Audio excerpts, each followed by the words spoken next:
ges i fraw, a dweud y gwir, achos o'n i'n meddwl, wel, dim fi, dwi'n troi'n frown fel cneien yn yr haul, pam dwi wedi cael hwn, ond pam ddylwn i ddim gael e. 7 mlynedd yn ôl, gwnaeth Gwenno Dafydd ddarganfod ei bod hi'n dioddef o melanoma, sef canser y croen. O'n i wedi cael brycheu'n hael mawr ar y ochr yn rhywun i ers blynyddoedd ac o'n i wedi cymryd dim sylw ohono fe. Ond un diwrnod nes i sylwi bod y brycheu'n hael yma wedi tyfu a bod yna grachen arno fe ac ges i tym bach o sioc a ges i at y doctor a gweud, clinic croen, ac o'n i'n meddwl dim byd mwy amdano fe.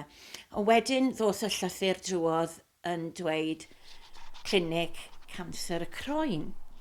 Efallai pan fyddwch chi dramor neu fan hyn yng Nghymru yn mwynhau'r heilwen ac yn mwynhau'r gwres fel diwrnod fel heddi, y byddwch chi'n ystyried rhoi eli hael am eich croen.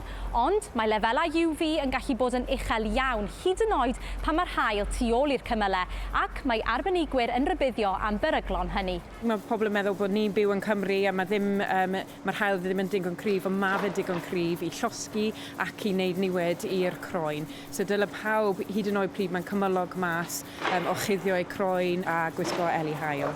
Yn ôl ymchwil Melanoma Focus, mae ystadegau yn dangos nad yw 34% o bobl Cymru fyth neu yn bir anaml yn gwisgo eli hael tra'i bod nhw adref. Yn ôl Melanoma Focus, fe fydd 1 ym mhob 36 dyn ac 1 ym mhob 47 menyw yn cael diagnosis o ganser y croen yn ystod ei hoes. Ac erbyn hyn, mae Gwenno Dafydd yn gwneud mwy i geisio gwarchod ei hun rhag cael achos arall. Be sy'n rhaid ni gofio yw, un organ yw y croen. Mae'r croen sydd ar yngwyneb i yr un oedran a'r croen sydd ar fy mraich i ac ar fy nghoesi. Felly dwi'n trio bod yn llai ysgeilus yn yr hael a lleith ddigwydd i unrhyw un ohono ni. Felly mae'r neges yn syml. Hyd yn oed yng Nghymru pan nad yw'r tywydd yn ymddangos yn heilog, mae defnyddio eli hael a bod yn ymwybodol o lefelau UV yn gallu arbed bywydau.